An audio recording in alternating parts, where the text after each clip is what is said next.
Hello everyone, welcome to learn to the point.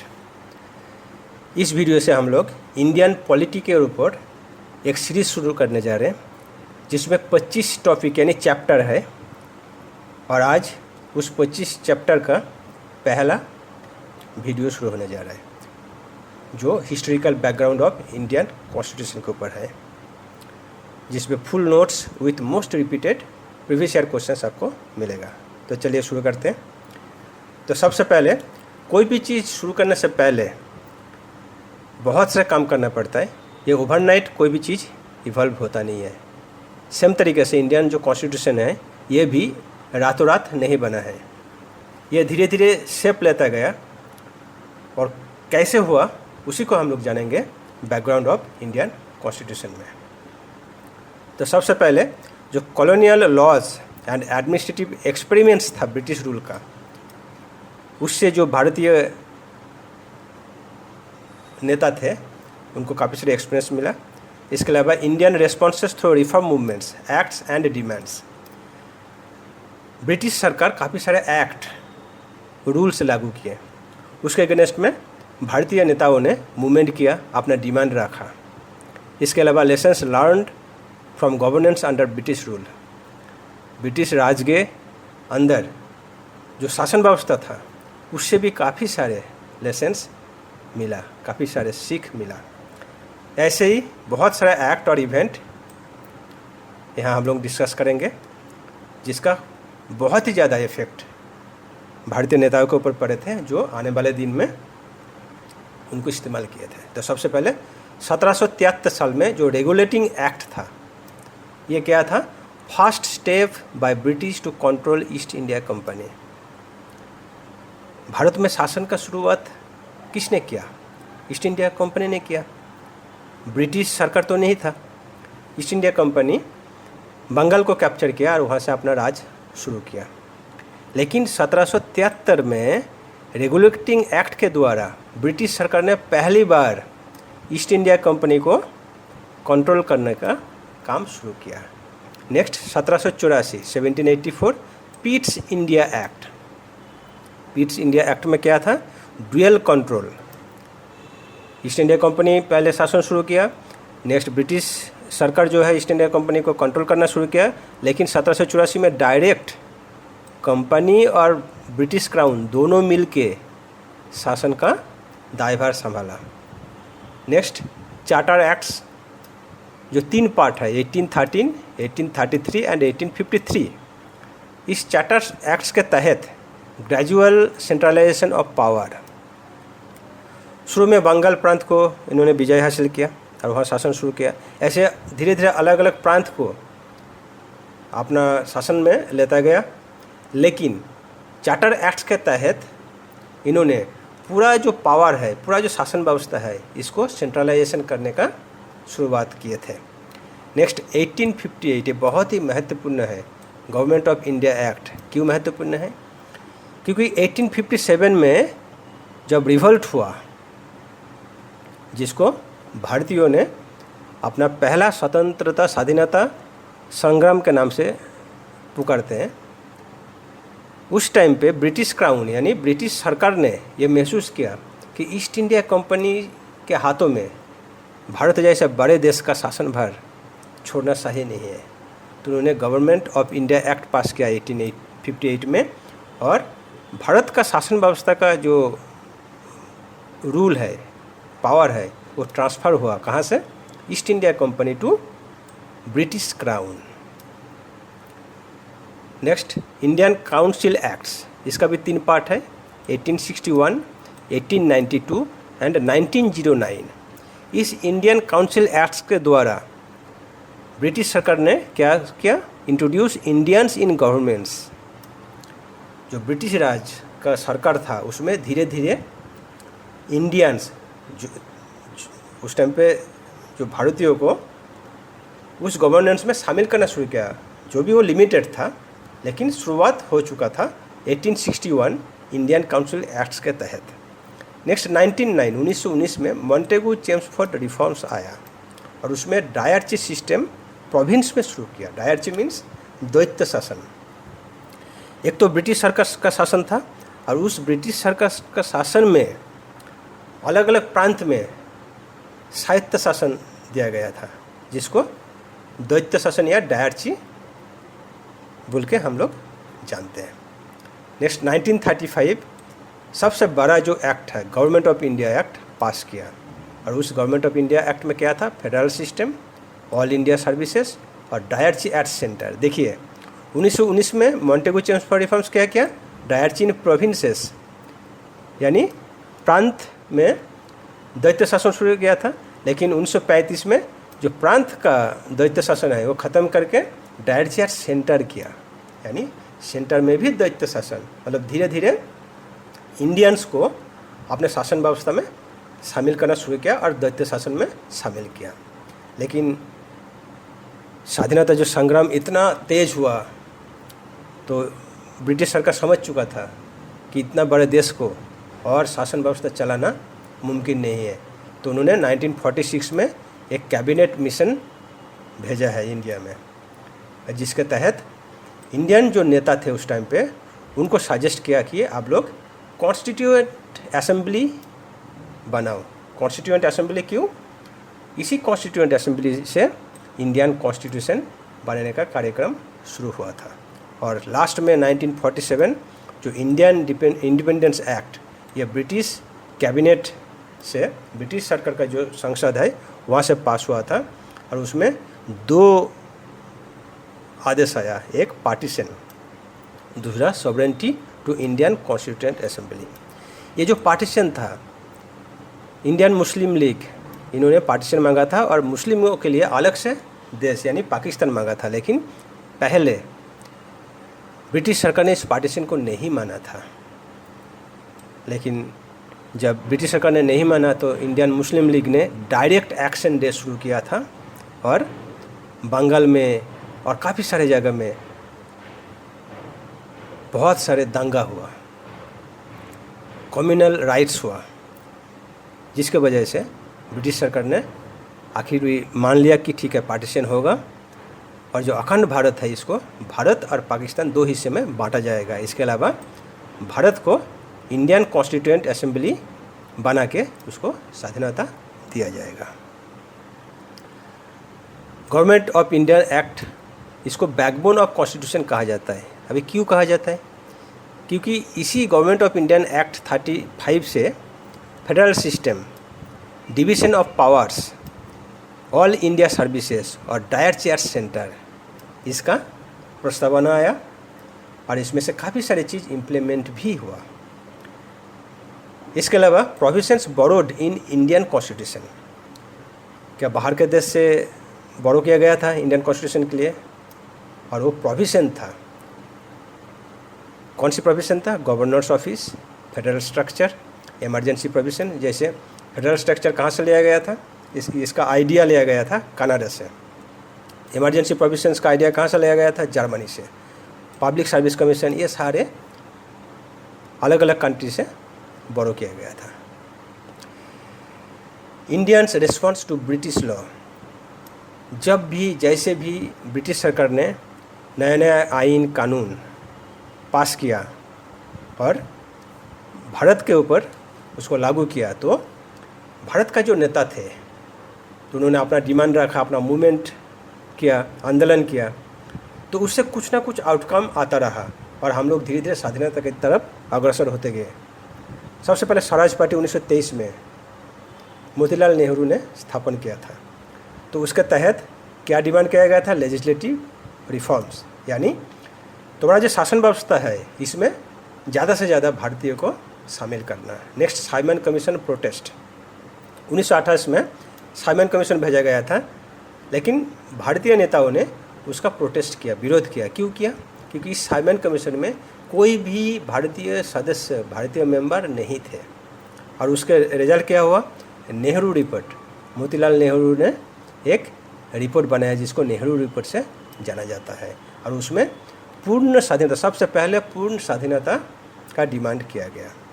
Next, Poona Pact, civil disobedience, Quit India. Poona Pact किसके साथ हुआ था? गांधी जी के साथ और अंबेडकर जी के बीच में पूना पैक्ट हुआ था। सिविल डिसोबीडियंस, क्विट इंडिया, ये सारे जो आंदोलन हुआ था, इससे क्या हुआ? Strengthen demand for complete independence. जो भारत पहले सिर्फ दैत्य शासन यानी उनका शासन का अंदर लेजिस्लेटिव रिफॉर्म्स मांग रहे थे, वो अभी कंप्लीट इंडिपेंडेंस मांगना शुरू किया। तो धीरे धीरे ये रिफॉर्म शुरू हुआ, धीरे धीरे अपना जो पूर्ण स्वाधीनता की ओर अग्रसर हुआ, और लास्ट में क्या हुआ?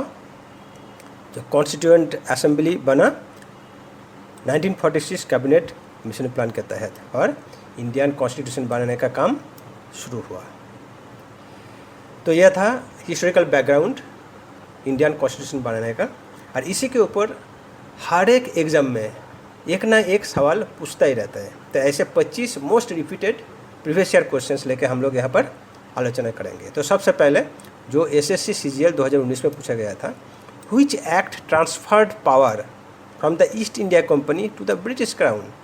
किस अधिनियम ने ईस्ट इंडिया कंपनी से ब्रिटिश क्राउन को सत्ता हस्तांतरित की? तो Regulating Act, Pitt's India Act, Government of India Act या इंडियन काउंसिल एक्ट? तो वो था Government of India Act 1858 after 1857 revolt. Next, which act is regarded as the Magna Carta of the Indian Constitution? किस अधिनियम को भारतीय संविधान का मैग्ना कार्टा माना जाता है? तो government of India act, Indian Council act, Government of India act और इंडियन इंडिपेंडेंस एक्ट। तो यह है गवर्नमेंट ऑफ इंडिया एक्ट 1935, जिसको मैग्ना कार्टा बोला जाता है। Next, diarchy was first introduced in India by which act? Bharat में दैत्य शासन सर्वप्रथम किस अधिनियम द्वारा लागू किया था? तो इससे पहले हमने क्या देखे, दैत्य शासन 2 बार लागू हुआ था, एक प्रोविंस में, प्रांत में, और दूसरा सेंटर में। पहला लागू हुआ था 1919 में प्रांत में, और दूसरा 1935 सेंटर में। तो हम लोग यहाँ देखेंगे कौन सा करेक्ट आंसर है। तो करेक्ट आंसर है गवर्नमेंट ऑफ इंडियन एक्ट 1990, यहाँ पर पहले बार लागू हुआ था दैत्य शासन। Next, who recommended the formation of the constituent assembly of India? Bharat की संविधान सभा का गठन की सिफारिश किसने की थी? Simon Commission, cabinet mission plan, August offer और Cripps mission? Correct answer cabinet mission plan in 1946, 1946 में कैबिनेट मिशन योजना। Which act provided for a federal system in India? Bharat में संघीय व्यवस्था के लिए कौन सा अधिनियम प्रदान किया गया? तो करेक्ट आंसर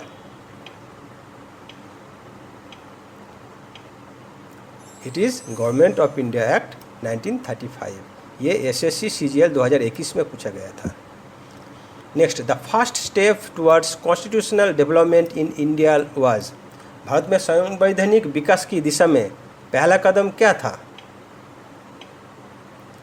तो हम लोग देखे थे जो 1773 से शुरू हुआ था, 1773, उसके बाद 1784, ऐसे चलता गया। तो सबसे पहले शुरू हुआ था रेगुलेटिंग एक्ट 1773 से।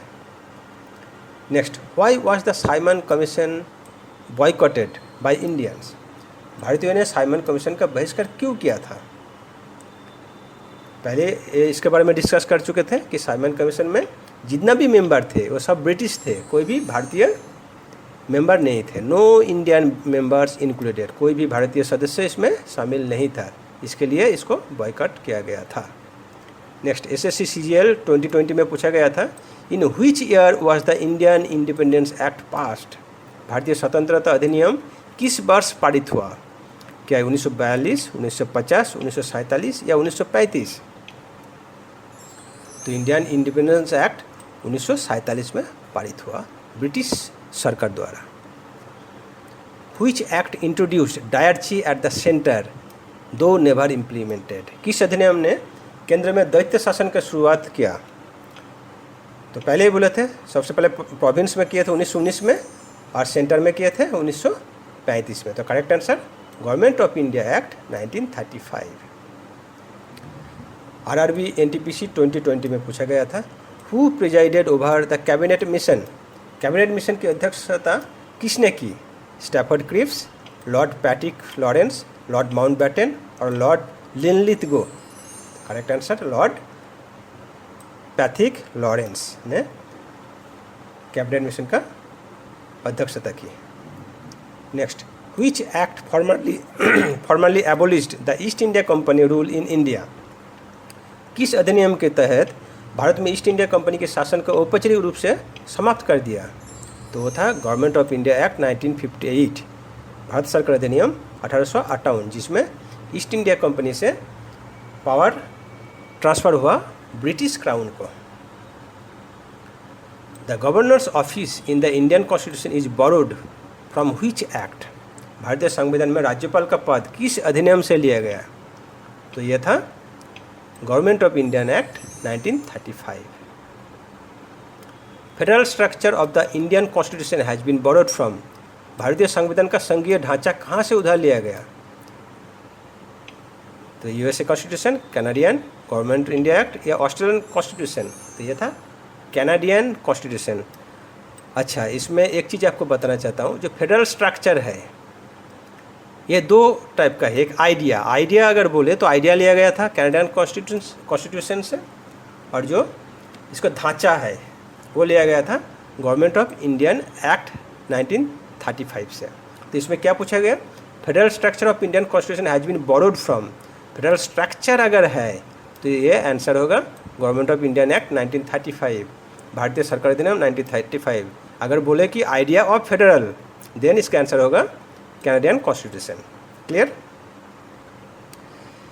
Next, Indians got entry into the legislature for the first time under which act? भारतीयों को पहले बार विधानमंडल में प्रवेश किस अधिनियम के तहत मिला?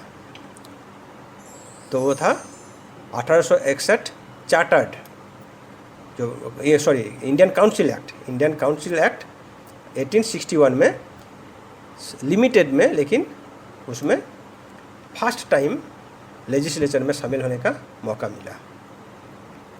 एसएससी सीजीएल 2018 में पूछा गया था, when was the Montagu declaration announced? Montagu घोषणा कब घोषित की गई? 1919, 1917, 1921 या 1927? तो करेक्ट आंसर है 1917। 1917 में मॉन्टेगू चेम्सफोर्ड डिक्लेरेशन हुआ था। The Nehru report 1928 was prepared in response to which? ये जो नेहरू रिपोर्ट 1928 में घोषणा की गई थी, ये किसके जवाब में तैयार की गई थी? Cripps Mission, Simon Commission, cabinet Mission और अगस्त ऑफर?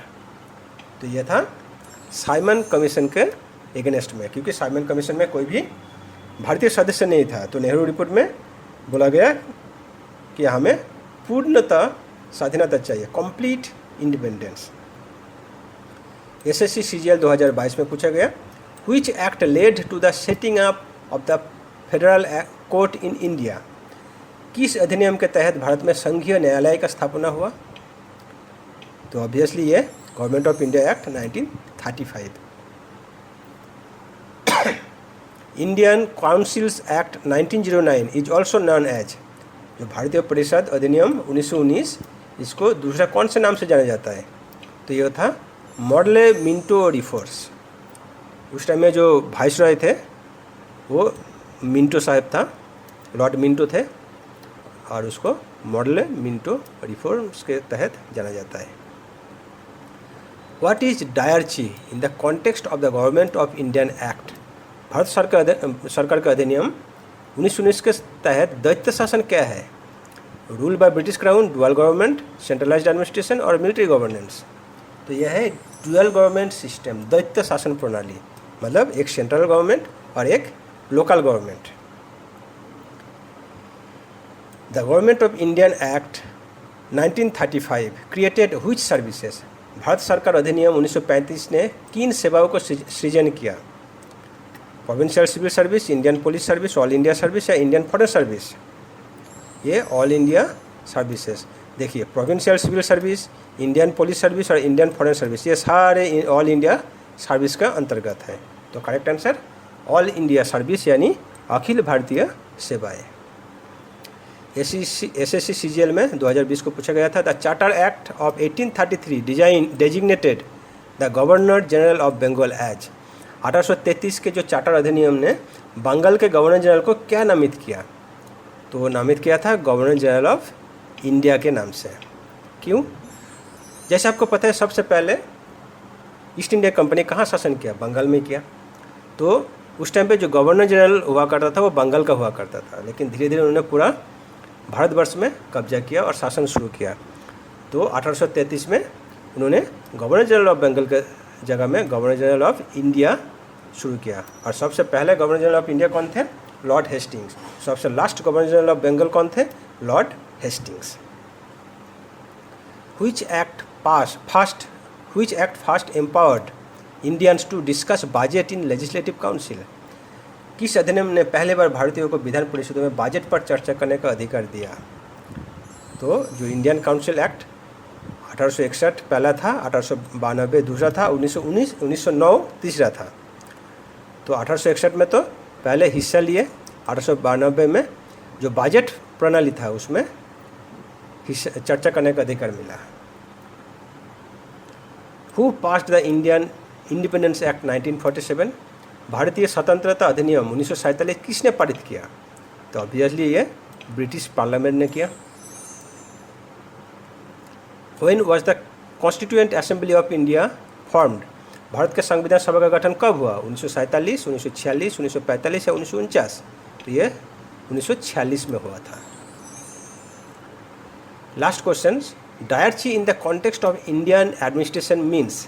भारतीय प्रशासन के संदर्भ में दैत्य शासन का अर्थ क्या है? तो दैत्य शासन का अर्थ है division of powers between provincial ministers and executive council. प्रांतीय मंत्री और कार्यकारी परिषद के बीच शक्तियों का विभाजन, यानी एक स्ट्रॉन्ग सेंटर, उसके तहत आज के दिन में जो राज्य है ये दैत्य शासन का उदाहरण है। तो thanks friends, thanks for being till late and thanks for watching. Best of luck.